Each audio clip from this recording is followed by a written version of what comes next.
So back to where we started, Brandon. I want to say this. I want to say thank you to you and your family for inviting me out here on this amazing trip. And thank you, Cortland, for organizing such an amazing week here in Costa Rica. Because this last week it's my first time in Central America. And this has been an absolute eye opener. This is a whole different way of life out here. It's something that I'm not used to. It was some culture shock showing up.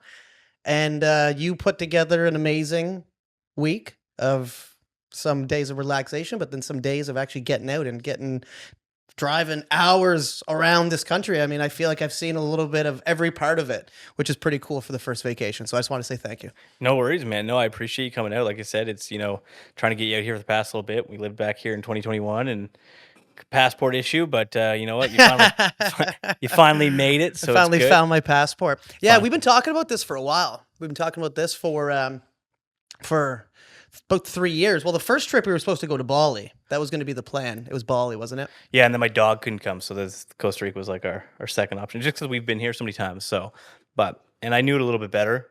So, I mean, it was good to get you out this way because then I could plan a little bit and do some excursions and stuff, which was ended up being good. And we ended up doing another one that I haven't even done yet. So, which was today. That was the one that we did today. That was great. That was, man, it was worth it just for the couple of photos I got. It was, there's 3 photos in there that I'm pumped to just sit back and edit. The sloths and the sloths didn't even frogs. seem real, man. It was actually pretty cool that we got to see that sloth transition from branch to branch. Yeah. This sounds like trivial stuff, but when you see a sloth move in action like that, like especially at the rate he was going. just weird. It's just weird looking at them move so slowly. Like in this weird kind of transition where it's looking around. And then it moved for about 6 seconds, which actually, no, it's probably about 45 seconds. And then it like fell asleep because it was exhausted from moving just from that little bit of exertion. Yeah, it just went back to bed. Well, I guess they sleep all day. The lady was saying 20 hours of sleep. Yeah, and I think they only use the washroom once a week or something like that. They only come down to the ground to use the washroom once a week. And I heard her say something about they dig a hole in order to use the bathroom. Yeah, with their tail. They dig a hole with their tail? Like with that little nub. Not really a tail. I didn't even see the tail, yeah. It's just like a little nub at the bottom. Yeah, it looks like a pug nub. Yeah, it's like a little pug nub, exactly. Yeah. And what I didn't know, man, is that sloths can be dangerous. I had no idea that a sloth was even slightly dangerous. And I guess that's got to make sense because every time I look at these creatures, I'm just thinking, how did this pass the test of evolution? How does this survive on a day-to-day with all this stuff out there? Yeah. Like, I mean, it's surviving out there with pumas and cougars and snakes and just all this stuff. And these things barely even move. And it's like, how is that possible? Because they're fairly large creatures. I mean, I guess they blend in a little bit, but like... Yeah, it's easy dinner for something. It feels like that seems like it would have gone extinct before the dodo bird, in my opinion. Yeah, exactly. It should have. Well, it's crazy too because like the sweet thing is today we like sloths are actually. I've been to Costa Rica a few times and I've only seen 2 sloths ever, and we saw like 3 today. Yeah, we've seen a whole plethora of them. Yeah, which was great. So no, it was good. No, I'm glad I got you down here finally, and I know you were nervous coming down. Dude, I was so nervous. I was so uncomfortable the first day. I had no idea what to expect. I didn't like the fact that I had such a language barrier. I didn't know the region.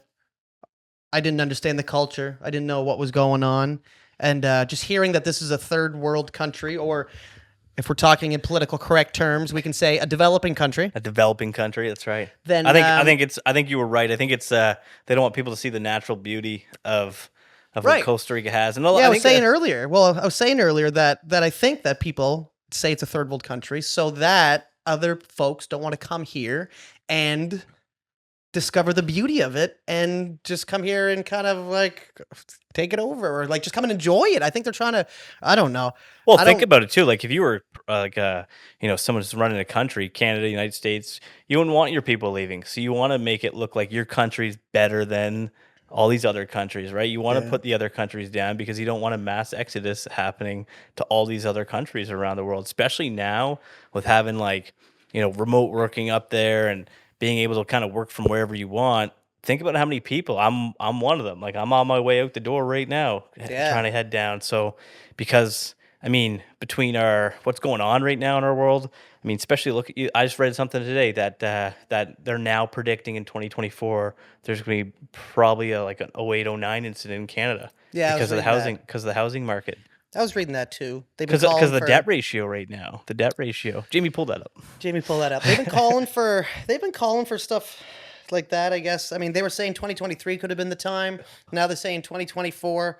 I think there's always going to be a little bit of a doomsday prediction, but it's definitely possible. Something like that could happen. But Just with our debt and ratio, it makes it a little bit more like we're at the highest debt ratio we've been at since I think our last but I mean, depression. even if a 2008 happens, people still work through it. Yeah, There's still opportunity to be had. absolutely. That's the Some of best the time biggest some of the to biggest act on. people made it during those recessions. Those are the right? best time It to just invest and to dive stuff in like deep. that just weans out the people that aren't willing to work through it, right? Yeah, I'm not saying that so it's like, it's an option to come here. I'm not saying that that's not working through it, yeah, because that's also an opportunity as well. But I just think that either way, whatever happens, you just gotta. happens.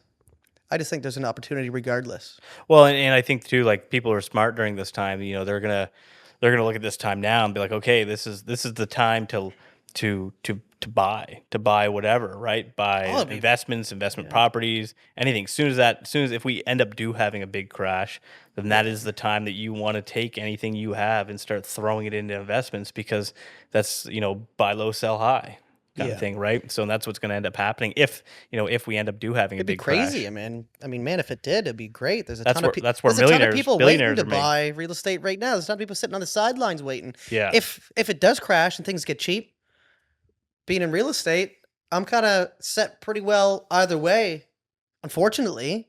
But fortunately for myself as well, that it's going to work out. That's the nice thing about real estate, for one, is that in every market, there's different needs. People are going to need to buy or sell. So let's Yeah. say things did crash. Yeah. Let's say that there is a big crash. There's going to be so many people coming in and scooping up homes. Yeah. Things are going to be ton. selling way quicker. Yeah, a ton. Well, and Now, that's I guess, but then in saying that, there's low inventory. yeah.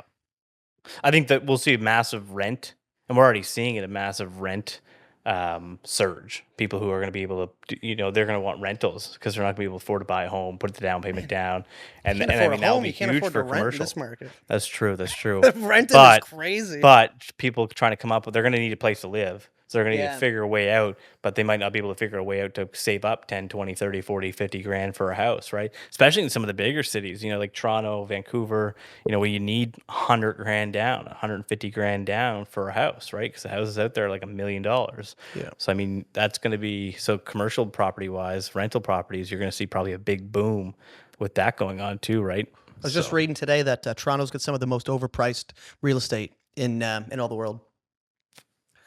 Yeah, it's crazy. I mean, you look at I remember driving through Vancouver just a few years ago even, and there was a lot that had a house that needed to be torn down, and it was selling for over $1 million for a Oh, yeah. lot. Like you still have to build your house on it. So now you're looking at like a $4 or $5 million piece of property. Just for land. That just for yeah. Must have been on the water. No. It was in the middle of a city, and then not even a nice city. It was right down Burnaby by the train station, in like a kind of like a rougher area. So it was like by a movie studio kind of thing, like a B-rated movie studio. Gross. Yeah, That's disgusting. It's crazy. But That's why people got to move to New Brunswick, because there's a ton of amazingly priced real estate in New Brunswick. Look at me looking at the camera now. I'm trying to sell something. yeah. So You hear that, people? Come on down to New Brunswick. So, do we want to touch on the trip a little bit? Do we want to talk about what we did here? Yeah, absolutely. Is that some stuff that you want to cover? Absolutely. Because I think we did a lot of amazing things here, man. And I got a lot of stuff that kind of like, just a lot of perspective almost changes. Now, I don't know how long it's going to stick with me, but just while I'm here, it's like, man, is it ever nice just to be in a spot where things move a little bit slower? Now, the people driving around here are mad. They're nuts. Yeah, they're But, definitely like, not driving slower here. But the pace of life, though, is kind of slower. It's a more living off of the land kind of, like, I mean, for one, the food. I didn't know what the food was going to be like coming here. Food's amazing. When I was first packing to come here about a week and a half ago, I was thinking, I'm probably not going to eat very much the entire time I'm there, because I'm a little bit sketched out about the food because I'm going to a developing country, third world country. You get here and the food's amazing. Oh man, The food's incredible. They're eating rice, tortillas that they're making, fresh tortillas, like fresh couple tortillas. ingredient foods. You know, Oh. you don't have all that processed junk in there, so you feel so much better through the day. I've noticed just from being here and eating, because we hired the chefs to come and cook for us, and eating just clean, healthy food every Yeah. day, that I noticed that getting up in the morning, you don't have that like the grogginess, because we're not eating all that processed junk, all that Oh sugar, man, the I've refined been stuff. waking up sharp at like 5:30 pretty well. Yeah, 4:30, 5 o'clock in the morning, every The morning, sun comes ready to up go. 5:30. Yeah. And the days are a little bit shorter here, which is interesting. But I like how they're Not that they're shorter, I guess that they start earlier and they end a little bit earlier. well, you get Is like what I an should say. So you're getting 12 hours of sun, yeah, you get an even spread all which year makes round. sense because we're in Central America. We're right in the middle. Okay, that makes sense. It's a 12-hour day. Yeah, and it doesn't change so much. Like it Right. maybe in the other season it's gonna be like 6 o'clock. It'll get dark instead of 5:30, five That's what o'clock. they said. They said it doesn't change very Doesn't really much. change, which is good, because now you're when you're sleeping and you have a good schedule, you can get on a good routine, a good schedule. You're not like in Canada where we have, Oh, that throws me 18 off, hours of man. light in a day, and then all of a sudden it goes down to like 6 hours of light in a day, and it's 3 o'clock and it's starting to get dark out already and the sun's setting, and You then got a that bunch of people. seasonal depression starts kicking in, and then you got low energy levels. And I mean, it's a good balanced lifestyle here, 100%, which is nice. And the people here are super friendly, super friendly, which is nice. Yeah. And it's just a change of lifestyle that I like down here a I lot. wish I could talk a little bit better Spanish. Yes, It's definitely yes. something I'm going to be kinda Dos just paying cervezas, attention por to. favor. It's a cool language too. It is. It's a cool language. Yeah. The dry seasons. So the wet season and dry season. Here's something that also blew my mind about Costa Rica. There's only 2 seasons. I did not know this. I just thought that the world in general had 4 seasons. I thought that everywhere had. They have a Four Seasons hotel here. I just I mean, like even in Florida, what does Florida have 4 seasons? Kind of. Right? Isn't there a winter, but it's just a little bit colder? Like it's not like snow. It's Kind not of, like but they don't have like Canada a winter. fall or like an autumn, really. Like it just goes like hot to cold. Kind Hot to of. cold. Yeah, like there's no like in between. I mean, I'm not 100% on this, but like they don't have I'm four. not even sure. They don't. yeah. I don't think Florida has 4 seasons. No. I think they might have like 3 or 2. Same thing. Because think about it, in Florida, you're gonna have your cold or you're gonna have your hot. Now, the Florida might get a little bit 3? more. Florida might get a little bit more rainy certain times of the year. Oh if yeah. you know what I mean. But I don't. They're not gonna have like 4 seasons like Canada has. But a lot of the states has 4 seasons still. Like a lot of the northern states still have 4 seasons. But it's when you get down to the closer to the equator that Right. you start getting more of a not a 4 season style, right? That's why a lot of people come travel up to like even Boston, Maine, all those areas to come. Because they want to see winter. They want to see the fall and stuff too, right? Because they don't get autumn down there. They don't get fall down there, really, right? So I was just watching a video. I think it was on. Must have been on TikTok or something. But it was of this. It was an African man, and he must have never seen snow before because I saw this. he's like touching. He's like, oh my god, and he was like touching and it was just so funny to see that reaction out of somebody who's never seen snow, right? I was thinking about the different one. The buddy's like, he's got a suitcase in his hand. He's like, fuck this shit. No, I moved here not for this. He's like, I'm going back to Africa. He's like, how can you drive in this? He's like, you can't drive in this. He's like, your tires just slid. They slide all over the place. He's like, I can't drive in this. Oh, it's terrifying. That's me. I don't Yeah. like the winter. Well, no, that's the problem with the winter too. Is that because I like going outside and I like running. I like doing a lot of stuff outside. Now, it's not that you can't do it in the winter, but it's like when you do, you're increasing the risk of just nonsense happening. Like if I'm running on the side of the road, it's snow and rain, or there's some terrible road conditions. It's like the chance of somebody driving off and slide India is increasing tremendously. People slide off the road all the time, especially right around this time of year right now back home, November, When they where don't have the everybody tires hasn't even on. changed over to the winter tires yet. Yeah. And there's people just winging it on their way home because they're like, screw it, I don't have my winter tires on yet, and they're jetting home. And then all of a sudden you're driving home and you see somebody on the highway, you just see tire marks into the woods. I was driving up to Moncton one time. I don't know how fast this person must have been going, man, but somebody must have been going about 200 kilometers an hour because the tree was the car was lodged into the trees. Like it wasn't on the ground. It was like in the air. It was airborne. Like it was like off the ground. And I was like, what? what happened here? How What fast happened was here? somebody going? Yeah. And it just blew my mind. I mean, I hope the person was okay. I'm not sure if they were, but I'm not sure if they were. I'm not sure. There's no way. There was stuff everywhere. There was like the trunk spillings out. Like it was just a goddamn disaster. Yeah, I'm more worried when driving back home. I'm more worried about other people than myself. Like, I'm Right. not worried about me getting into a dish. It's more like getting hit by somebody Well, right. driving, right? So But I mean, even here, I guess too. Walking on the side of the road here is a little bit crazy because there's not really sidewalks here, from what I've seen anyway. In Tamarindo, definitely there's not really sidewalks. A sidewalk's just a ditch, and then if you're looking to make your way around, you're either walking in the gotta watch grass out where for the there's a chance of getting bit by some type of viper or scorpion or something along those lines. That's something I haven't seen since I've been here. Is a scorpion. Yeah, yeah. But I've shaken my shoes every morning just in case there is one. Saw that There's eyelash. crabs, iguanas, vipers. Those fire ant things, or those, Fire whatever ants? those things are called. What are those, hornet ants or something? Well, what were there's the that girl was execution saying? hornets. Yeah, but then there's those Bullet- ants, the bullet ants. The bullet there. ants? The bullet ants. Yeah, yeah. It feels like you got shot with a 22. Apparently, you get bit by one. I'm so glad I haven't got bit by one yet. Yeah, and I was worried about being in the rainforest. The night's still young, today. though. I was worried about being in the rainforest and getting bit by one. Man, Yeah, you know what? and she had us going through the woods. Like, I mean, she got us off the path of the beaten path. I know. in Yeah, the, it's in the like the time. rainforest. Yeah, so like when you guys were going into the woods there, Like, we had a duck underneath these trees. I'm like, is there snakes in these trees? Is there freaking oh man, like spiders? Like, and, what is going and on that girl here? was so comfortable. She was grabbing the, she was grabbing the frog and And shaking it to make and it gave make it a it little dizzy. bit of just a spit up for a second and then put it down on the. It went on the upside leaf. down. It went upside down. It was upside down for a dead moment. For a minute. Yeah. Yeah. And then started jumping. That was that little red poison dart frog. Yeah, it's kind of like on a kid's birthday when you're doing pin the tail in the pinata or whatever, pin the tail in the pinata. You Yeah. blindfold them, spin them around Spin a him few around. times. Yeah. He's trying to find his prey. Oh man, that Man. was funny. Man, the That, coolest thing, the coolest thing poisonous today. toad. What was that called? Do you know? Yeah, poison dart frog. Poison dart frog. Poison dart frog. Yeah. Okay. And then the other one was the poison tree, or the poison tree frog. What No, was no, the no. other- That was not poisonous. No, That what was that? That was a tree frog. Yeah, but those are poisonous too. No, they're not. Those No, the tree frog's not poisonous. Santana, those tree frogs poisonous? Eh, Oh, right. okay, Yep. okay. Yeah, they're not Yeah, poisonous. that was, man. Those have beautiful colors on them. Like you the guys were photo, getting love pictures while I was getting some the lessons. photo that I got of that frog with that macro lens was insane. Yeah, man. So seeing you guys shoot all the photos that you guys did, that was fun. that really kind of like makes me want to get a camera. Now, I've taken some cool pictures on my phone, but you guys, like, your cameras catch more detail than like my eyes can see.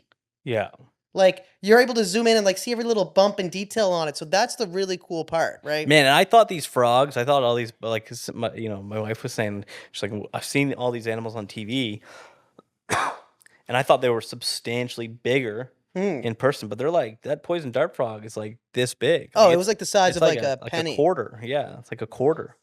It's not very big at all. Yeah. And then same with the tree frog. I thought the tree frog was like, well, the tree frog was pretty good size. But Yeah, like, that was about the size I thought it would be. Yeah. That was the size I thought yeah, it would be. the poison dart frog though, I like thought that that was gonna was be bigger. tiny, tiny, tiny, tiny. I'm kind of glad it's smaller, I guess.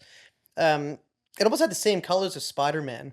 It did. Yeah. It was, man. I can't wait to edit these photos because we just got back. Like, we just got We back literally just got back and set this up. just like immediately. So like I haven't even gone through any of the photos yet, and man, I'm pumped. Like, just from seeing them on my camera, they look freaking That phenomenal. waterfall too, man. Yeah. That waterfall was crazy. Yeah, that was sweet. So normally that's usually like, this is why I like going this time of year, or coming to Costa Rica this time of year, because you don't. Thank you. Everybody calls this the rainy season, which, I mean, it's rained every day here, but it's only rained for like a couple hours, and then it goes away and it's sunny again. Yeah. Like we only had one day that it was really like super super rainy. One of those But, like, first nights, it was awesome, and it just rained all It night. just It was downpour. It was kind of perfect because it's like you have the tin roofs, or You just like hear just it. the way that the rain was hitting the roof. It was almost like, when you ask your Google Home, like play. Like, okay, Google, good night, and then it'll do like a rainy music thing. It'll do Yeah. it'll do that rain sound. I couldn't not sleep through that. Like it was like the white noise. It just like clunks you, just knocks you right out. Yeah. Well, I mean, and where I was going with that was like, I like this because a lot of people think that, oh, they're going to say it's the rainy season. So like there's nobody here. So everything that we've been doing, there hasn't been any tourist around really. Yeah, So we yeah. have kind of the place to ourselves, which is awesome. But like because it's so rainy, that waterfall was substantially like fuller than it normally is. Yeah. So we weren't able to swim in it, but like it was even better than I've seen it because it was such a power of water coming down from that waterfall than I've normally seen it because of all the rain that we've had. And it was just yeah, it's surreal when you look at stuff like that. And it's I feel like that people really miss out because like look at you.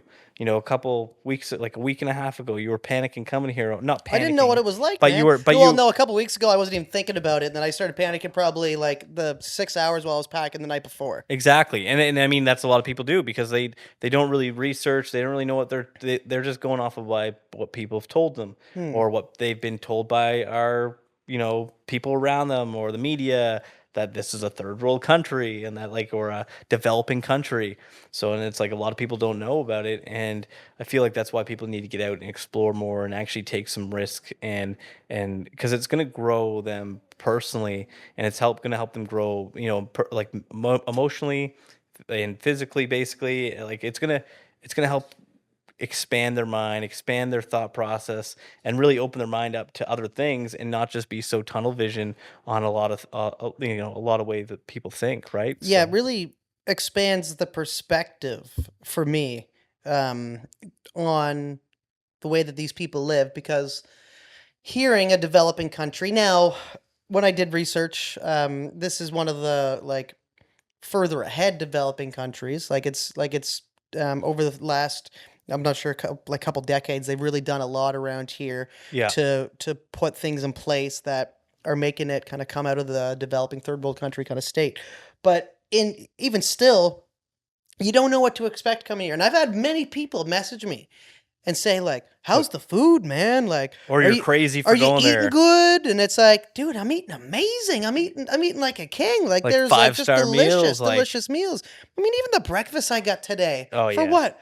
It was 2,500 cologne, which is $5. $5 Canadian, $5 American, yeah, maybe just on the side of the road too. just on the side of the road. This Yeah, fresh, delicious tortilla. man, the The eggs egg here. was so good. It was so like salty, and then there was rice and beans, and that was just one of the options. There was a whole list of options on there that you could have got. And then the pizza I had today. Oh man, That so pizza good. for supper, that was an authentic Costa Rican pizza. The cheese here is way better. Like I'm fairly lactose intolerant back home, but I think it's because Yeah, of all. you haven't been really that hasn't really affecting you here, has I it? don't I I don't think so. No, exactly, and that's No. because of they don't really No, I haven't process dabbled in a ton of milk, but but they don't process their milk here like they it's do all back in fresh. back in this yeah, It's all exactly. the cows here are really cool, Yeah, man. they The are. Yeah, cows even yeah. look way different. And then as we were driving down the road there was just like a herd of cows kind of holding up traffic. Yeah, Guy in on a the way back. yeah, Yeah, yeah, there's yeah. like a Costa Rican cowboy herding up the friggin' cattle Yeah, there was one in the front, right one in the on the back. road, right on the highway. Yeah, yeah, yeah. They're just like Man, the eggs is what really blows my mind and, like, how fresh and how they actually have, like, a sweet taste to them almost, just naturally, like, they don't have, like, that they actually have flavor to them, and I think yeah. that's the funny thing is, like, back home, all organic stuff is substantially more, where Mm, here, it's just it's the organic. opposite. It's like the organic stuff is cheaper because it's produced here, it's Well, made there's no here, it's all organic local. here. It's just That's it's just it's that. that's what I mean, The that's food's just yeah. organic. Yeah, where anything processed is way more expensive. Right. Where here, anything organic and natural is substantially cheaper. Right. So that's why I think this is one of the reasons this place is a blue zone is because and why Definitely. the average person lives not the average person, but they have the highest number of people who live to 100 years old or older is because of the diet that they eat, like absolutely, and the lifestyle here. Yeah. Yeah. The it's definitely got a lot to do for sure with the And food. You know what blows me away though is the fact that people live longer, but then you still have all these. Actually, so I was looking up the average the average lifespan of people in Costa Rica, and the average lifespan across the entire country is 79 years. And if you look it up in Canada, it's 81. So it's not that different. It's very, very similar. that's So strange. right, because we live in a first world country Yeah. and this is considered a developing country.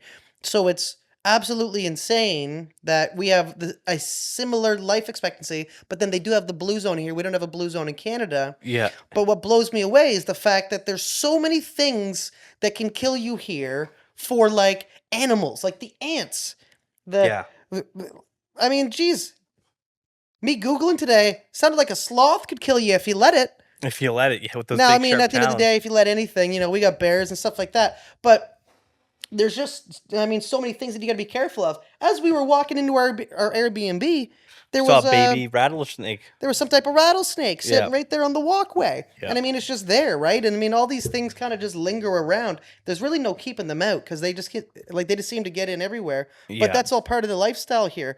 I have an uncle that lived out here, and I think he's still living out here actually. Yeah, you were telling me And- that last time I was here. Yeah, and he talks about these crabs that come through. Like he lives right on the water. He has a place on the water, and he's got crabs that just walk right on through, and they migrate down to the beach kind of deal. He's had stuff stolen from monkeys. They come in and grab food off the counter and then bounce out if they leave a door open. But it's all just kind of like that's just part of the This lifestyle is out part here. of the lifestyle down Like here. the howler monkeys. I was down at the beach bar there. Oh yeah, just Like- hanging out in the bar. Just hanging out. That Oh, was those at howler nighttime, monkeys are too. cool, eh? Those howler monkeys are so cool. There. That was a good one, wasn't it? That was spot on. That was spot on. Yeah, I've We'll been play- we'll- practicing. We'll play an actual. I clip actually here. hope one doesn't come now. Yeah, imagine just bunch of them fairly- start coming in. Well, they could. You never know. We are right outside right now. We are. That is true. We are outside. The howler monkeys. We should talk about that boat journey that we went on down the river there, the bayou, to see some Oh yeah, some yeah. crocodiles because Yeah, that was yeah. also absolutely insane. Yeah, that was fun. That was fun. That was my second time doing that. Actually, third time doing that. But the second Well, that's time, something that doesn't get old, I imagine. the second time doing it the way that we did it, with Right. having them, crumb right up to our boat Yeah. and eating chicken. Yeah, they use that special technique. That's yeah. right. Yeah. Yeah. Yeah. Some guides have a certain way of getting the crocodiles to come right up. They have a special technique that they use. It's like a Yeah. crocodile call or something. That's right. Yeah, Right? exactly. It's like a crocodile call, and Man, and then the monkeys, like this one that we were on this time, the monkeys actually came on us, which was super I have a picture cool. with a monkey on my head. Yeah, that was so cool. That's I've a only had that white-faced happen. monkey? I've only What do we had have that for happen time? twice. Thank you. Okay. Yeah, so I mean, like, I think that was super cool. It was like this time the monkeys actually came aboard and were on our heads. Came and, like- aboard. Oh yeah, Yeah, he was he right was aboard. right- He was he right was- aboard all of our heads. Yeah, he was on board of all of our heads, and that was super cool. I mean, those are things that people just need to go out and live more and like really experience. Life. I think Yeah, I feel like man, a lot because- of people just live in a sheltered environment, and they just need to get out and explore more and really expand their knowledge base on not just like book smarts, but actually like life experiencing, because I think that's really what life is all about, is going out and experiencing things, because we can't take any of our materialistic things with us. You can't take them with you at the end of the day. No. And I think this is what living is about. You can live to die, or you can die and have lived a good life and actually gone out and experienced things.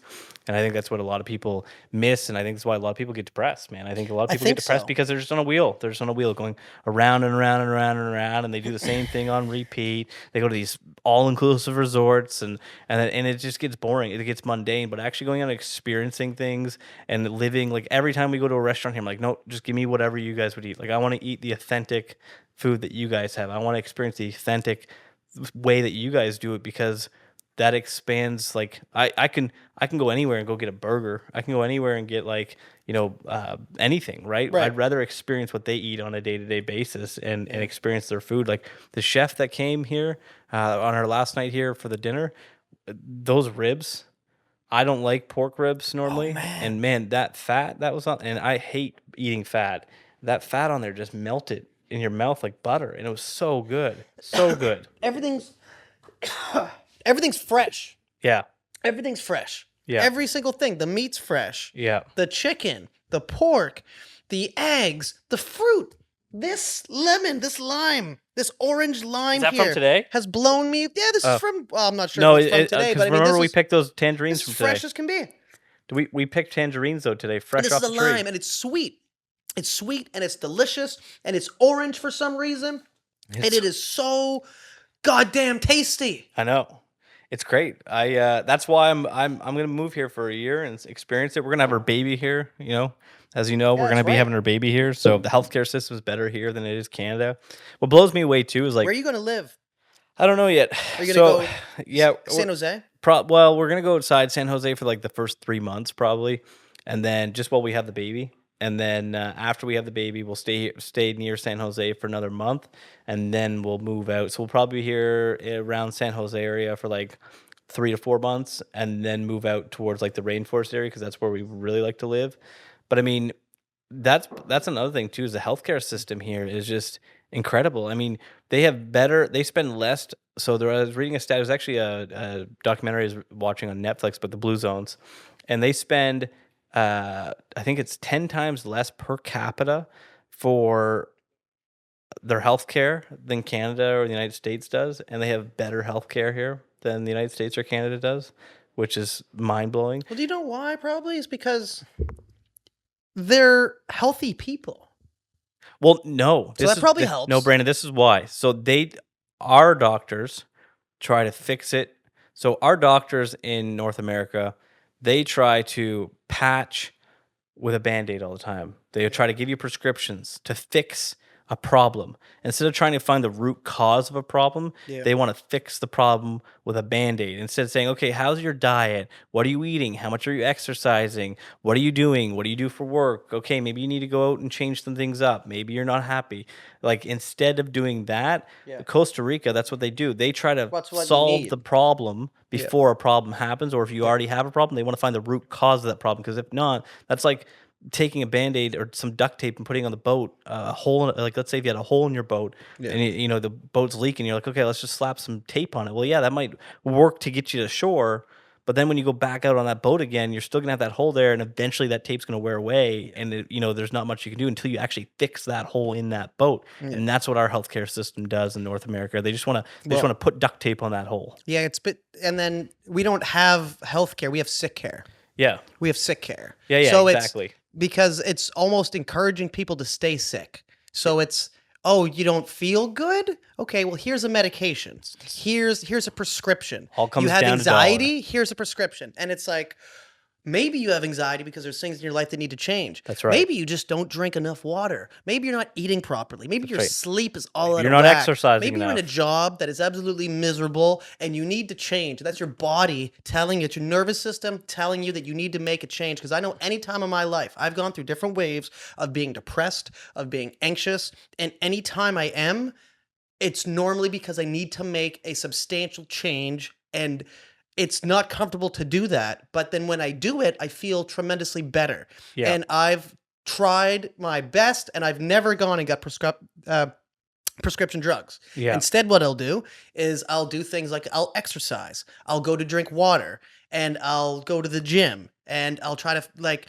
I've cut certain people out of my life that caused a lot of stress and anxiety. Yeah. And it's not a comfortable thing to do. And it's very difficult to do for a lot of people. Make changes in your job, change companies, like all this stuff is signs that your body's giving you that you need to take action. Anxiety is normally something that you need to take action for. Like when you're out because anxiety is inherently good. Like, we wouldn't be here right now if our ancestors weren't anxious. If our ancestors had no anxiety, they would have got killed by saber-toothed tigers. They would have got invaded by different tribes. Yeah, exactly. The fact that we all have anxiety, yeah, that's what got us here right now. But we need to be able to use that and harness it. And I think that's what people need to do.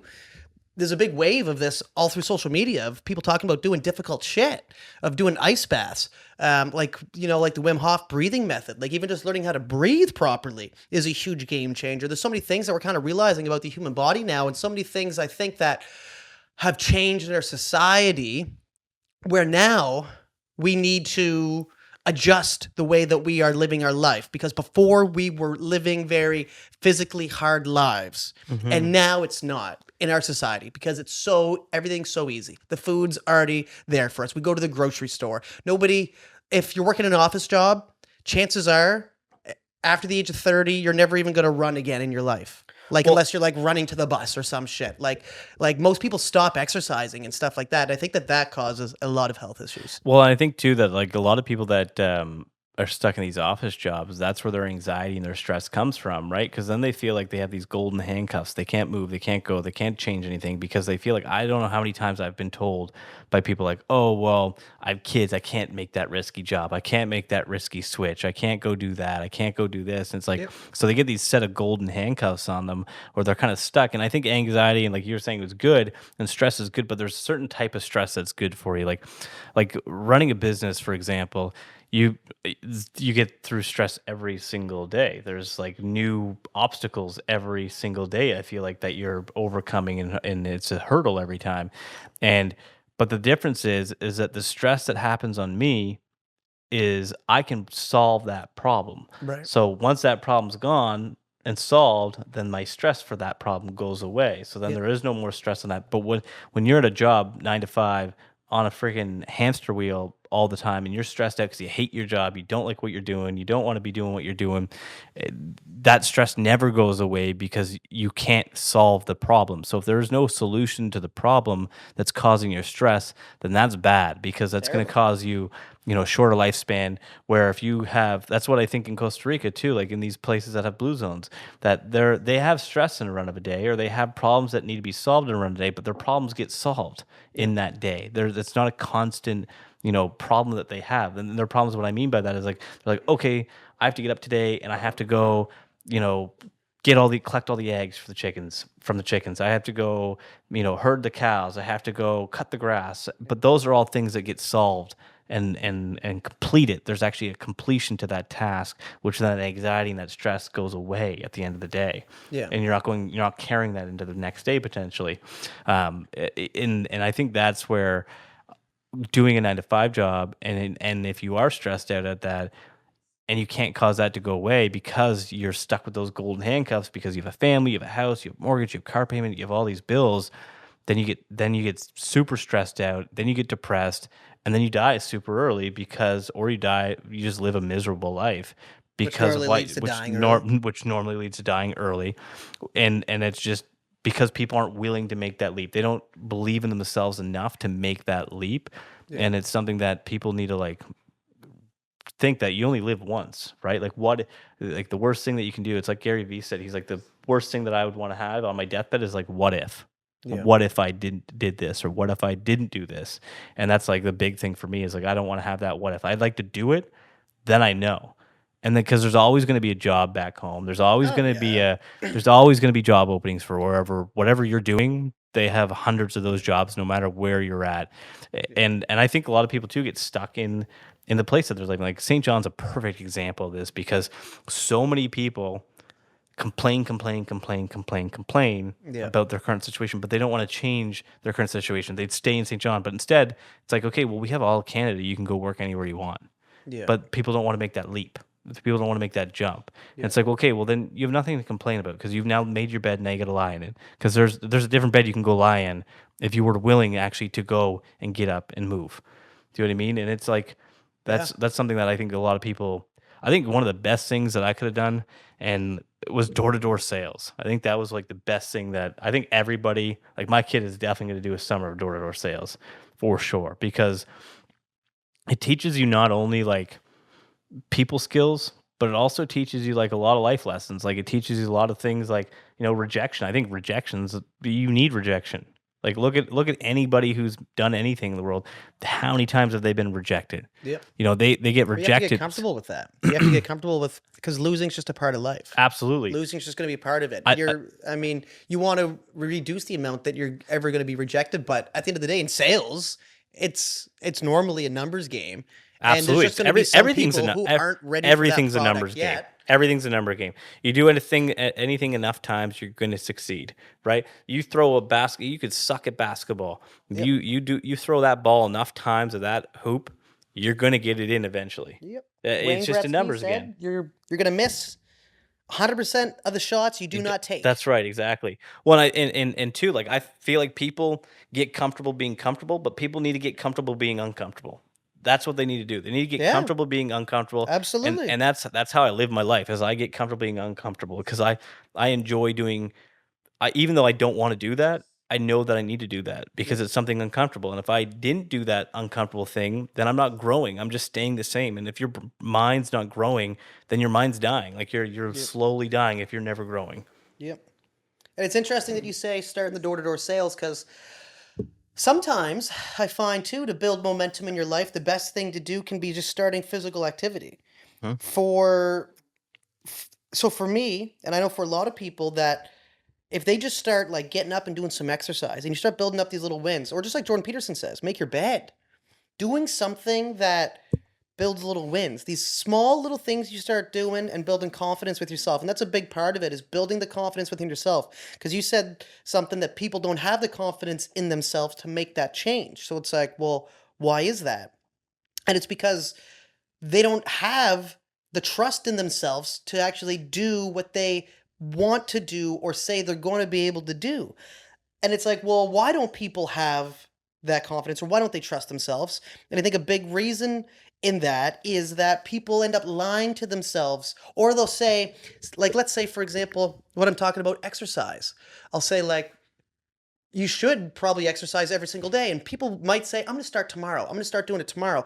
But then they don't. And now they're lying to themselves. And even though they didn't tell anybody, the little voice up here said they wanted to do something and they didn't do it. And now they start to lose trust and lose confidence within themselves. And the only way to start to build that back up is by doing these little wins. And it starts off really small, man. It can start off so small, and you can start building momentum within yourself. And if you start doing that day after day, week after week, month after month, within a very short time frame, if you stay committed, you can become an absolute animal pretty fast and pretty well change who you are. Hmm. But it's not easy. It is not easy. Man, consistency too. I mean, you and I talk about this all the time, is consistency. And I mean, I'm not the best, for staying consistent on some things for sure. But like, I feel like just keeping at that, and the reason why consistency is so important is because it goes back to the numbers game.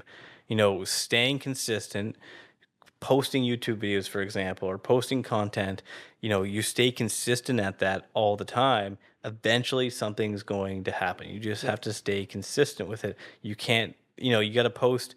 I think Mr. Beast said that post 100 videos, and your first 100 videos will get 0 views basically. Yep. But then you'll start to slowly see traction starting to come, and just staying consistent. And that's where a lot of people have an issue with, is because they do all this work. They post 100 videos, like 100 videos is a lot of videos. So they do all the work to do these. They're like, oh, it's not working. And then they give up, even though it was just right there. Could Yeah. have just been right, because you never know. You never know what's going to be next that can propel you to the next level in your life, kind of thing, right? Yeah. And that's where a lot of people like to give up. And I know in business, I how many times I've said to you, called you up running my business and saying, I can see why people don't stick it out through business, because every day it seemed like I was putting out fire, especially at the beginning of starting the business. Like, there was issues, like, we had that $40,000 error that happened because we were trying to use a 3PL, third party logistics, way too early starting the company, trying to get to outsource it. And it cost me 40 grand basically in inventory. And a lot of people just would have said, fuck it, right there, and would have just gave up. Right. Yep. So, but I was already heavily invested into it, and I was kind of obsessed with it. But even when I was down here in Costa Rica last time, I was like, okay, like I'm heavily invested into what I'm doing, but you know what? If I was to quit right now, I just count my losses and it'd be fine. But then I'm like, well, no. I'm like, I'm just gonna keep doing it. Like, because there was a point where I stopped enjoying what I was doing, but then I had to become. I think it was Alex Hormozy that said, fall in love with the process of what you're doing, and then Yeah. you'll fall in love with the business itself. Yeah, Gary Vee talks about that too. Yeah, so I started falling in love with the actual process of what I was doing. I kind of like shifted my mind, how I looked at my business, and then it just changed. It completely changed on how I did things.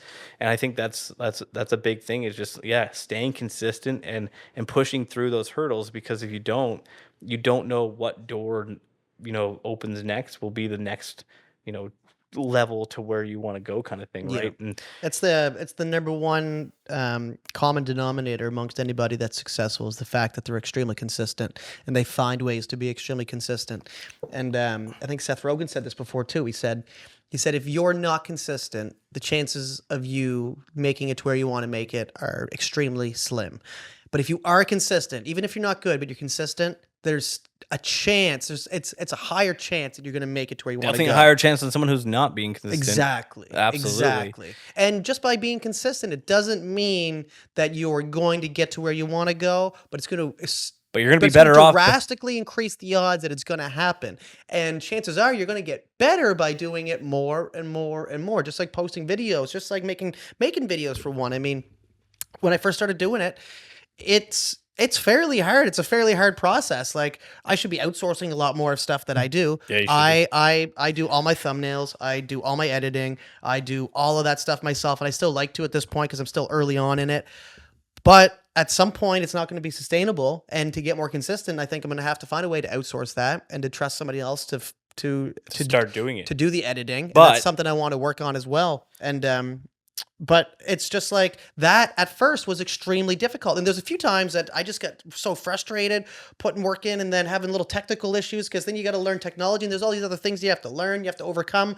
It's because you're learning a new kind of like language, like filming videos and editing videos. It's a whole different process. Now, luckily, there's some amazing coaches out there who help. I had some great guidance from Mike Sherrard's course, which definitely helped me out a ton to figure a lot of this stuff out. You were really good at some of this stuff. I was able to troubleshoot some stuff with you throughout the process, but everybody's going to run into roadblocks all the time. Yeah. Everybody's going to run into roadblocks and things are going to get hard and you're going to run into something and it's going to happen no matter what the process is, whether it's exercising, whether it's working out, whether it's running a business, whether it's being a parent, whether it's anything in life, you're going to run into these roadblocks. But you doing it too, like first, then when you do go to outsource it, you'll kind of know how you want things done a little bit. Absolutely. You know what I mean? Absolutely. So which is a good I thing. can kind of toss it to somebody and say, hey, look, This here's is a how I little bit of my want editing it. They style. can see what you've done in the past. They Right. can go through your videos, see what kind of style you like, then take that up a notch, right? Yeah, It's because like there's a quirkiness I'd like to keep in like some of them because it's like I don't want this all just to be serious. I want to have like some weird witted humor in there. exactly.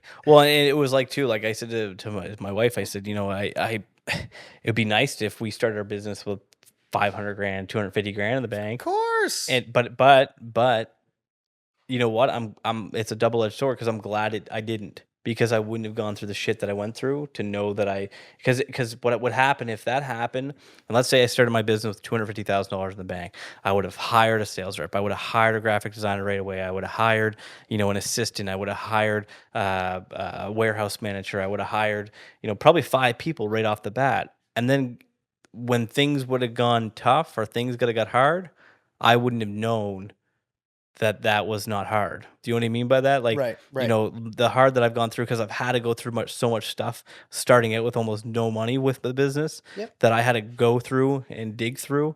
That when the going went tough, I would have just probably quit. And that's what a lot of people end up doing. If they start a business, they go out and get a loan, this big giant loan, you know, and they start a business. Well, then they think that, oh, this isn't going to work. This is too hard. And then they quit. But where I went through that without money and then got past that, I'm like, oh, that's nothing. That's just a cakewalk now. That's just a minor bump in the road. Yeah. Or that potentially would have been detrimental to somebody that would have had a big loan, because now they have all this payroll, they have all these expenses built up, and they haven't gone through that shit before. The other beauty part about that is any obstacle that comes up in your business now, you are going to know how to overcome it. You're going to know how to help somebody walk through it. Where if you weren't doing everything at first, I would have had to rely on somebody else. you would have just taken somebody else's word, right? And then maybe they could say, oh, this actually takes 2 weeks to do when it's a job that can be done in 6 hours. Exactly. Right? And then you're like, no, that shouldn't take this long. I know that I can do it in this time. So then That's like you right. should be reasonably around there. Well, then if you can you're, if you're good at it. Or if not, I can show you how to do it at least, kind of deal. So at least you're able to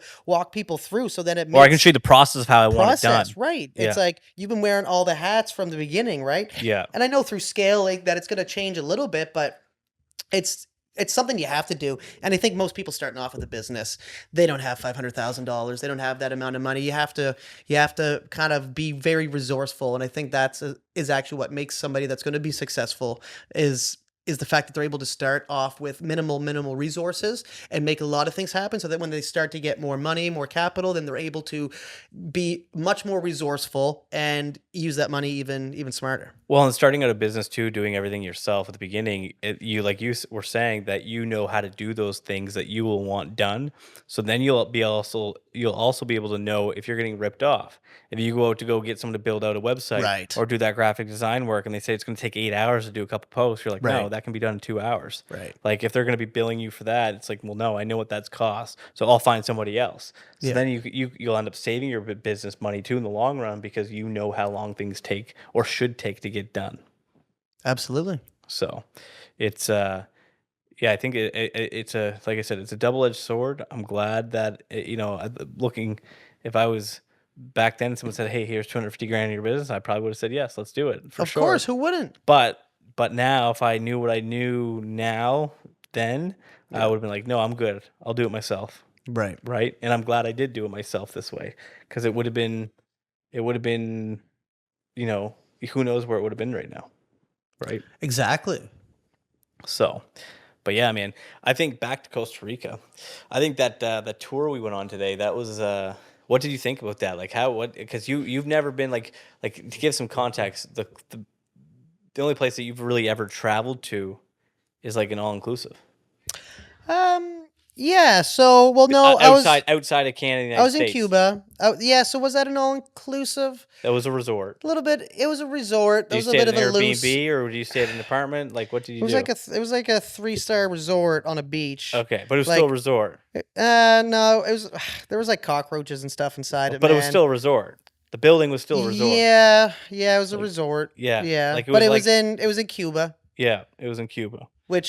So like we didn't. I was like 18 years old at the time. That was a poorly organized trip. It was a just to begin poorly with. organized. Was I 18 trip. or 17? Yeah, Wasn't very sober at the time. wasn't very sober at the time. The entire trip was an absolute mess. So we did do one day where we drove around and we seen a cigar factory. Yeah. So that was fairly sharp. You go do like a tour and the of city it? was very strange. Like I remember driving around. Where were we in Cuba? I actually can't recall. However, it was interesting. So this is like I got a little bit of Cuba vibes, but this is just much more like this is way different. This is way different because there's way more greenery here. Yeah. There's so much life. That's one thing that's blown me away about Costa Rica is there's so much life. Going for that walk on the beach 2 days ago, where I got this just unbelievable tan that I thought was a burn, or I don't know what's going on, but I went about 16 shades darker and over day. I don't know how that happened, but anyway, that walk on the beach, man, it was so crazy because like there was trees growing on lava rocks. There was cactuses growing just like I right saw off that. of the I saw beach. that. And there was some points where there was all these beautiful shells, and I'd stop and look, and I'd be like, "Oh, look at these really cool shells." And I was looking at them, and when you just looked right up close, you realize that most of these shells were actually alive. They were little crabs. They were little crabs moving all around, but you wouldn't notice that unless you stop and look. And these things were like microscopic, but most of it was just all alive. And I was like, everything's moving here. Like it's like there's something going on everywhere, and it's just it's so unbelievable, man. And then as you're driving down, so Costa Rica. Here's something that's really cool about it is the fact that they're 100% renewable energy. I think like 98% Like 98% renewable energy. Yeah. Which So is crazy because Canada can't, I mean, Trudeau, we're spending billions of dollars on this carbon tax bullshit and it makes no sense. and environmental stuff and climate change, yet we can't figure out to do renewable energy like Costa Rica has done it. Like that makes zero sense. Now they do a lot of geothermal, which I'm not Which we can do in sure- Canada. No, I know Can we do it absolutely. in Canada? There's 'Cause 3 places just in New Brunswick that do it. That's all they do is geothermal. There's 3 places that do it, but 3 companies in New but Brunswick. also geothermal is restricted to location, though. It's based off of there's a geographical. But you can dig deep enough. limitation You just got to get to it. below. I believe how geothermal works is below the frost level. You've got heat that's already down there. You can basically do it almost anywhere in Canada. Geothermal Yeah.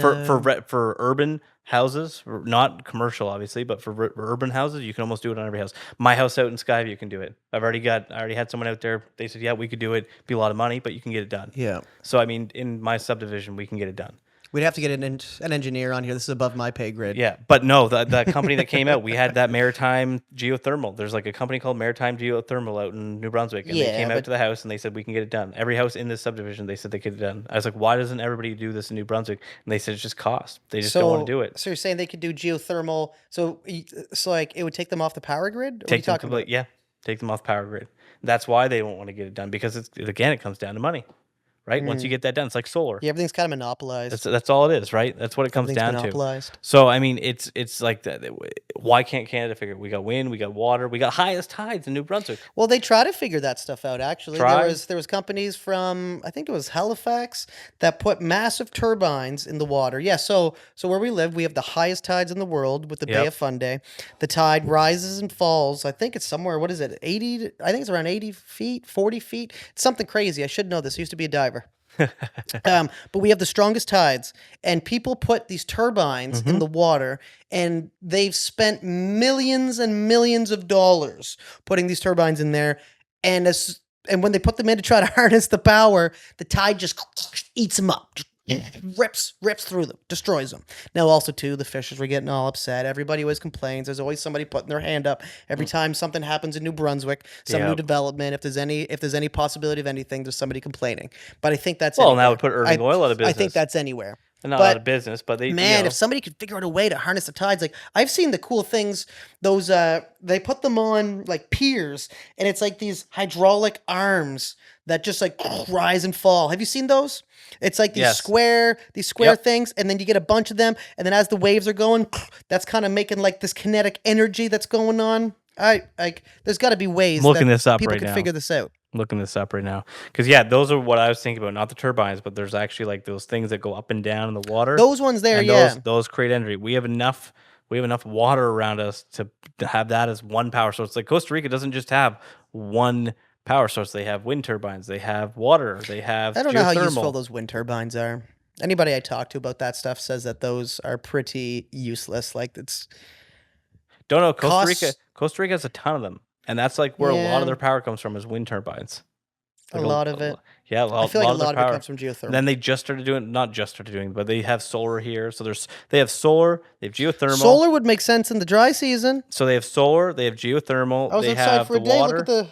Look at the solar I got. Yeah, exactly.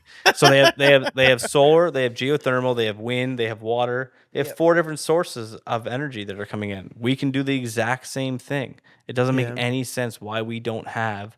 We can utilize all of those. Literally all the exact same thing. So, I mean, I have to look into that geothermal thing more, but from what Yeah, I like looked I up, said- because I think it's like there is something with location on it. There is something where, like you said, you'd have to dig down far enough, but then at that point, how far are you digging for how much resource you're able to get? And do you just dig once, or do you have to dig a whole bunch of times to run a city? And then it's like, No, it's how just much a- more power so what- does a moderate Picture it city this way. like St. Picture it John this way, use 'cause I- than somewhere like Costa Rica? Because I looked into I feel this. like we probably consume a significant No. amount of more energy. how? We have How? Population, Airbnb. density. Look at this Airbnb we're in right now. We've got 1, 2, 3, 4, 5, 6, 7, 8 heat pumps in here running Yeah, almost but- 24 hours a day. Yeah, we could walk around and count how many houses are in Tamarindo, Cortland. Yeah, but still, There's not that many. How many times have we had how many times have we had the power trip on us because we're using so much power in this Airbnb? We lost power for a little bit. That's what I'm saying because we tripped the breakers on the actual main circuit. Was of the that thing. just us, or was that all that was Tamarindo? just us? It was just us? That was just us. Oh, really? Every house had power except us. Okay, I didn't know that. That's Okay. what I'm saying. Okay. So like we have as much. I went down to the beach and started drinking instead. I didn't feel like figuring it out. We had substantial amount of power being used all the time. Think about it. They had AC going all the time. We had wood stoves, propane fire going in Canada for our heat in Yeah. the wintertime. That's reducing our energy cost big time. Not a lot of people use that though. Propane. People don't use propane in New Brunswick. Wood. They don't use wood stoves in New Not a Brunswick. lot. Propane in New Brunswick. Do you think that everybody just uses heat pumps? Most those of are- it's electric baseboard heat. Baseboard heating. Yeah. But I know growing up, I had a wood stove and a propane stove. So we had both. Normally, we'd only use wood stove. We didn't get a propane stove until I was like 15. So we used wood most of the time to heat the house up. Yep.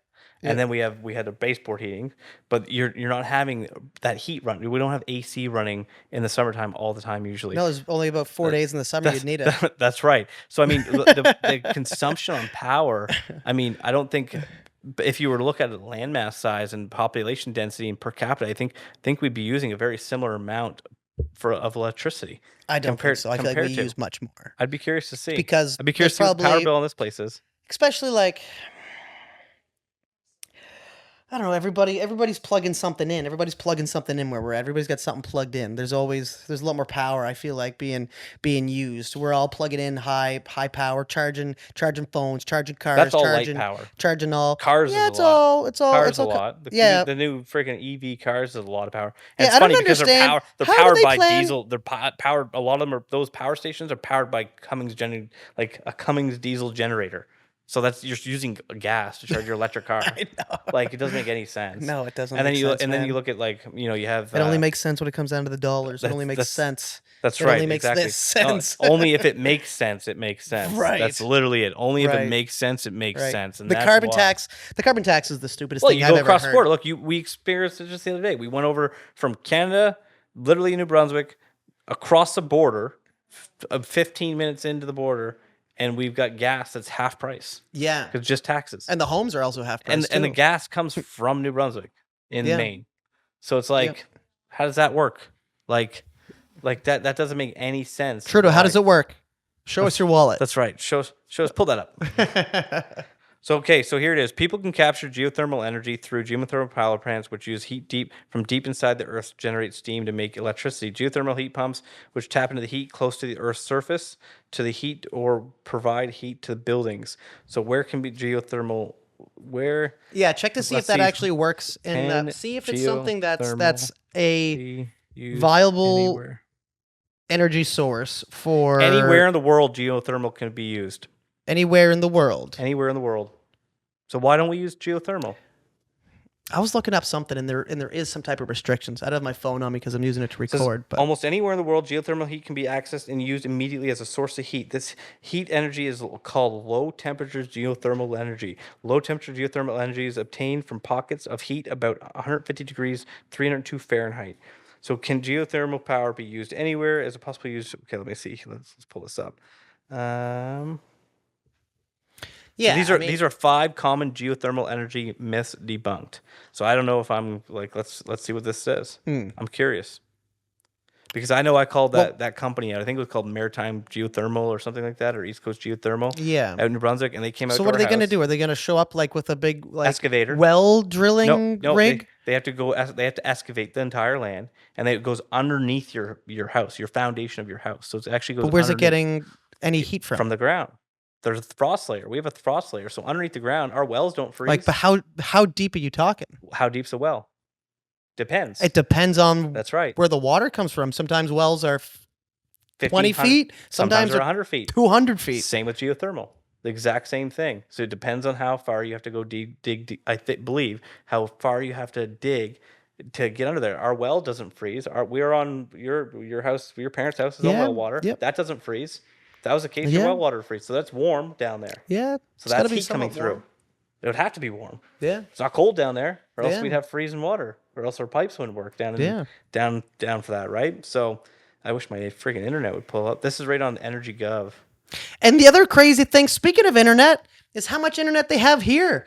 Driving around in the middle of the jungle. cell phone works Driving better around in the here. middle of the jungle, and I have better cell phone service 99% of the time than I'm driving down the Trans-Canada Highway. Makes absolutely no sense. I'm Makes driving zero down there. sense. I'm driving down there talking to clients, and then you lose a call, and it's just like, what is going on? Calls dropping left, right, and center. And I'm out here, and I'm sending videos, doing So- stories, and it's just like. So here's geothermal. But we did hit 3G a couple times, and I Yeah, didn't a realize couple how times. I didn't realize how useless. I don't know if it's the 3G Man, I thought here. 3G was about. Remember when 3G, 3G first came was- out? Remember when 3G first came out? We're like, oh man, it's so fast. I can't We even can do send a so much picture of stuff. 3G Now now. we can't even do anything on 3. I can't even look. I'm having a hard time loading up internet right now for some reason. So this guy says geothermal energy can be extracted anywhere in the world, no matter where you're at. Says Dumas, Secretary General of the European Geothermal Energy Council. So so we could use geothermal. We just choose not to for some reason. It's just like solar in New Brunswick. You can use solar in Yeah. New Brunswick. Solar's getting much more But it's efficient, getting- though. now it's getting much better. more efficient. That's Like, right. when it first came out, it wasn't very viable, but from what I've heard, it's getting much more efficient. I think we're getting to a point where we can start moving to somewhere like that. But even that whole thing about like the carbon tax, like it's just funny because it's like Canada wants to implement a carbon tax to reduce the global carbon emissions. And it's like, I'm all for that. I'm all for reducing the global carbon emissions. However, I don't think Canada's a large problem of global emissions. No, There's countries like majority China. of our land, majority There's of our countries like land. China that are just that have no regulation on this, and they don't care, and they're burning coal, and they're burning all this stuff that is just ripping through the ozone. And it's like, if everybody gets on board, then maybe, but it's like we're It's not such a the problem. small percentage. We're not the problem with it. No. And it's a very strange, and I think it's a pretty high. It's just an extra tax at the end of the day. I agree with doing renewable energy 100%. Of course. I think we should be harnessing every type of energy that we can use, especially if it's greener 100%. But I don't think it's a detrimental thing that's going to change our environment, not even remotely. I don't think that's going to have an impact on anything. No. I think I was I was listening to somebody the other day, and they were saying like it was like 0.05% of what we want to, or it'll much? change by 0.05%. 0.05, so nothing. Nothing. It's like it's nothing. That's nothing. It will That's not change- even measurable. just by the numbers that they want to hit. It's only going to affect by 0.05, or maybe it was even 0.005%. That's not measurable. Which is not measurable. It's not. Yeah, you can't see that. No, it's not. It's not going to change anything. So it's like, why are we spending all this time, resources, and money? And Money. Why are we and- spending all this money? That's right. That's right. Yeah, it doesn't make any sense. Why is the government collecting more money from us? money? And yeah, that whole renewable thing. And then it's like the whole thing about the planet's warming and the planets and the ice caps are melting. And it's like, is that really a human problem? Is that us? I know there's some people that will just say, oh, yeah, that's people are wrecking the world. But it's like, the world's been around for a long time, man. Watch that the last documentary that just came out on Netflix there, talking about the 4 mass extinction events that happened on Earth. The Earth's gone through some crazy things where volcanoes just erupted and then it clouded the Earth for like 200,000 years. For like 200,000 years. And then there was another one where the planet froze and it went into a ice age.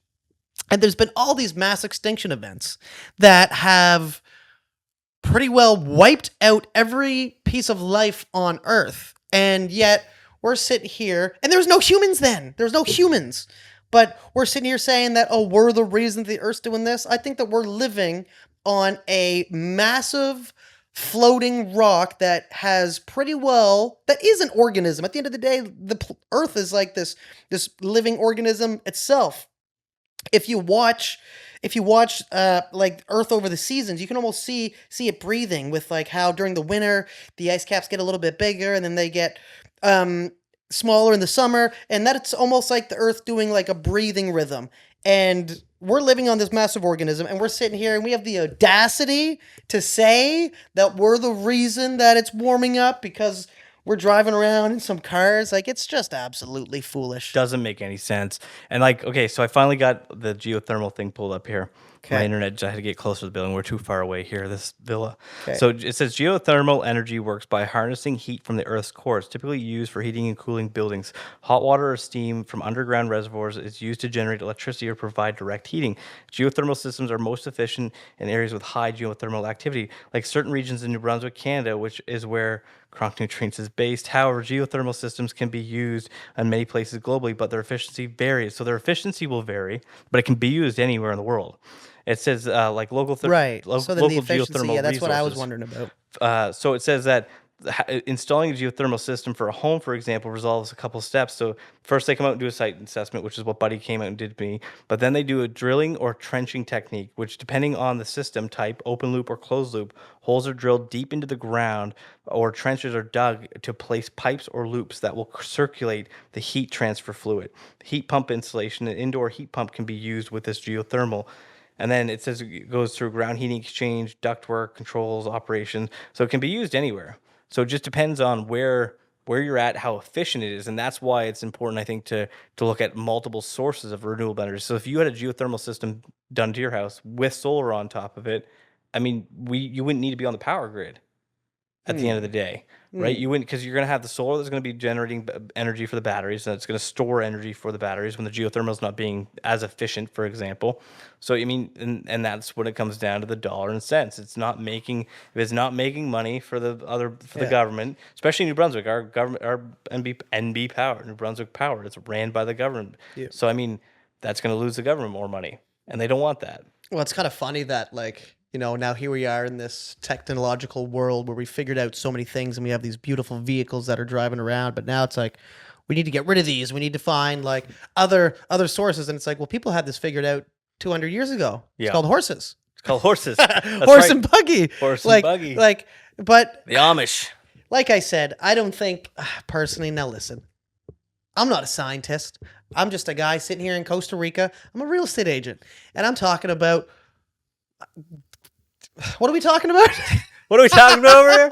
I mean, we're just talking. It's our personal opinion, but we're entitled to our personal opinion on things. But absolutely. I mean, I you don't need to think be. that humans. I don't think humans are actually causing as much damage to the earth as people think, Absolutely or as people not. claim, or as much as the government wants us to believe and wants us to pay for the damages that we're doing. And how's 'Cause money? all that sounds like fucking bullshit. Especially in Canada right now, how's our money been used towards to help climate change? You know, Justin Trudeau hasn't met one single target for his climate goals. Well, it helps put fuel in his private jet so that he's able to go on some more vacations with his family. That's right. And do more shady donations to companies and charities that he's also involved in. That's right. And I've never seen a person running our country that's been so scandalous and been through so many scams and schemes and still sits up there and pretends that he's got our best interest in mind. And he's it's absolutely driving around, having a bunch of V8 vehicles driving around all the time and having them on idle for hours on end while he's doing his little meet and greets that nobody wants him at in the first place.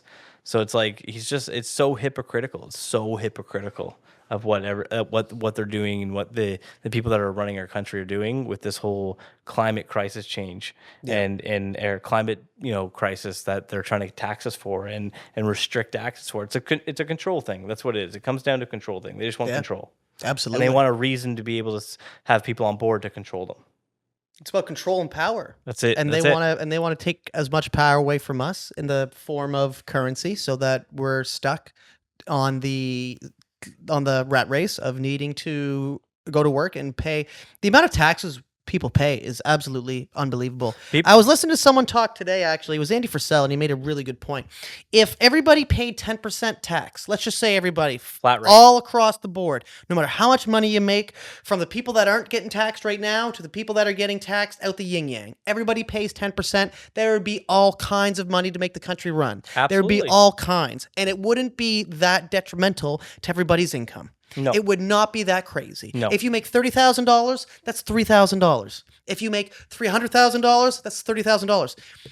It's a small amount to pay to keep things running smooth, but the way that they have it running right now is absolutely ridiculous. I love the idea of just a flat 10% tax across the board, and it's like that makes a lot more sense. And it's a very complicated thing to figure out, but I love the idea of just a 10% tax, and if that could work and keep a country running, I don't understand why somebody wouldn't. And it can work. That. I mean, there's tons of countries.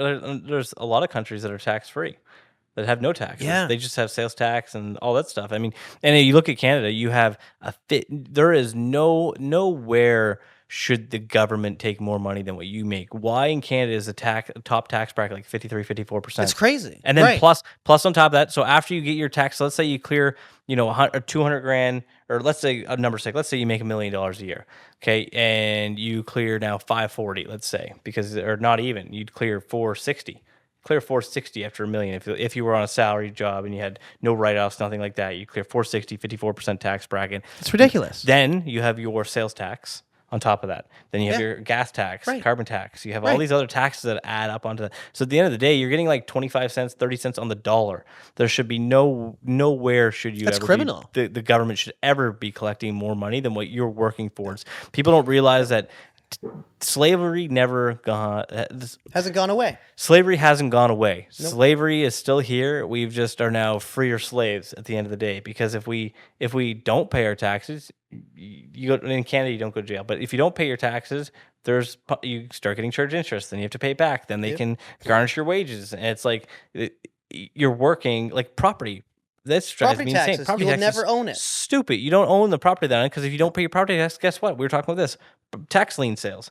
You can go. And then you actually don't own the airspace above it too. There's a certain. That's right. There's a certain rule in the airspace, and then a certain rule in the land below it. Yep. So if somebody ever came by and said, "Hey, we want this land. We need this. We need this land." Yeah. Or highway. Or if they need to put a highway through there, you can't really do anything if the government says, hey, we need to put a highway through here. Well, you're basically SOL because you don't really own your land. And if you don't pay your property tax, you and I have gone through this to go look at buying tax liens. You can go buy someone's property tax that they haven't paid, and now you own that house. You own that property if they don't pay you in 30 days, that property tax. Then you make 20% of your money. So it's like you don't own your property, which is just mind-blowing. Like if you buy a piece of land, you should buy that piece of land. So then that's another tax that we have, property tax. They say, oh, well, it's for maintaining the roads and stuff. Well, I don't know if you've driven around about New Brunswick, but they're not maintaining any roads in New Brunswick very well. That's for sure. And no, it's almost similar to here. Yeah, it's Rossley Avenue is almost similar to here. Like, yeah, I mean, it's ridiculous. I've drove down some roads before, like after a heavy rainfall, and damn near flooded my vehicle out. Yep. It's like, what is going on? Yep. Like, I thought that's what our taxes was for. And I'm literally looking at this going like, is this third world infrastructure? Yeah. Like, what? How come our drainage system is backing up right now? Yeah. What is happening? Like, where do our tax dollars go? What is going on? You know what? The government has, this is how it should work. So the government has all the information on us. We have to submit our T4s. We have to spend our taxes. They have to see every dollar that we're spending, everywhere we're putting our money. We have to track it. We have to track it. They know how much we owe, but we need to keep a record of it and let them know. That's right. And then if we get it wrong, then we get a penalty sent in the mail saying, oh, by the way, you were wrong. All that money you paid to organize this and get it all together, you were actually wrong, and we knew that the whole time. Well, and then I think that how it should work is that like when we submit our taxes, there should be a breakdown on our tax. Absolutely, on there our should T4. Be. Where's the money going? Where's what percentage of what's going where? Exactly. And where did every it go single to? dollar. Exactly. Or we should have a choice of where it goes. So like there should be brackets, kind of like a what's that called? When you have certain things for like stock markets, you have certain mutual funds that you put into and invest in like a bunch of different companies. Yep. You can choose what mutual fund it goes towards. Let's say call it a mutual fund. I want to choose where my tax is going. So you'd opt in. Okay, when I do my taxes, I want to have my taxes personally go towards this, and this to help develop it. And other people can choose. Okay, well I like this program here for my taxes, and then that way all of our taxes go towards actually something, and it's accounted for. And then the government should have to be sending us a report of where our specific taxes that we paid annually for that year went to, and what percent of our taxes that we just paid, where did that go? But instead what happens is in government, a whole bunch of new jobs get created, and a whole bunch of new people get paid to do a whole bunch of jobs that make little to no sense. And if anybody's ever worked in government in Canada, it's which I have in the military. And I'm not saying anything bad about the military, but it's like we're about to get audited here this tax season. I absolutely love the military, but like there's probably a lot of jobs. Let's say like just like, and I don't want to shit on any. There's a lot of it's filler got nothing jobs. to do with the government employees. It's got nothing to do with the people that work for the government. It's just the way that the whole system's set up. It could be better. The government doesn't run the government like a business because it's just this influx. Imagine you had a business that just was making money mandatorily. It's this mandatory money collecting machine. Mm-hmm. So there's really no accountability at the top for people to be efficient with the spending. There's no accountability for people to be responsible and for people to actually aim to make a profit. Like if you look at Canada's just going deeper and deeper into debt. Non-stop. We have a debt calculator, and if you look at that thing, it would blow your brains. I used to watch it years and years ago, and I don't know why. I was working at CAA, and every day I went in, I used to pull up the Canada debt calculator, and I don't even know why I cared about this. I was like 19 to like 20 years old, and I was watching this stuff, and it actually made me really depressed. I did that, and also read a whole bunch of like articles on like John Dillinger and like bank robbers back in the day. So, but yeah, like there's no accountability for the country to actually be a profitable business. And I guess to bring this back to like a business thing is that's the thing is that in business you need to be profitable, and if you're not, you go to business because you can't run from a deficit forever. And you start trimming the fat. Governments don't work like that. If you were a business, there's no accountability. If you were a business and you started losing money and you're going to debt, you'd be like, okay, where can we trim the fat to start making more profit? Where can we start to trim jobs? But instead, they just create more jobs and they start creating paying more money. And then what they do is they say, well, we're doing a little bit shitty and we're not being responsible with the money. So let's just actually add a new tax so we can get a little bit more from the people, which is actually a whole bunch more for the government. And then we can be even more irresponsible with all their money. With all that money. And man, I think too, like, I think that in Canada, like, people always say, oh, well, at least you guys have free healthcare. Well, you get what you pay for one. Yeah. But two, it's like, okay, well, what if I don't use that healthcare system, in a fiscal year?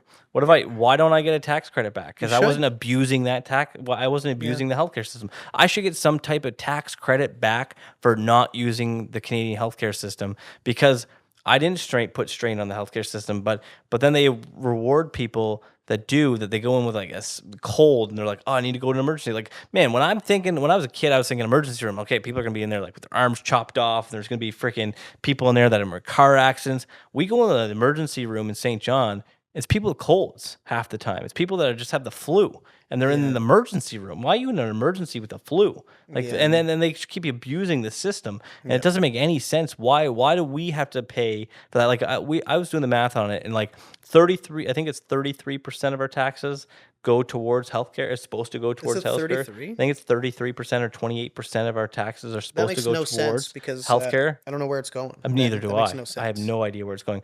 And then a lot of the people, like people in low income housing, they technically, Justin Trudeau said it himself. He said technically people that are low income don't really pay any taxes because they have all these tax advantages and benefits and credits that they get back. And especially if you have kids, then you get even more of a credit back. So then they're not really paying taxes. So it's majority of the people who are paying taxes are the 1%, 10. It's actually 20% of the population of Canada, I think, pays majority, like 80% of the taxes in Canada. What's the 80-20 rule? Yeah, it's the 80-20. It works everywhere. It works everywhere. 80-20 rule works everywhere. Yep. And it's like, okay, well, why are we paying for the people that are using the healthcare system the most? We should at least get some tax credits back for not using the healthcare system.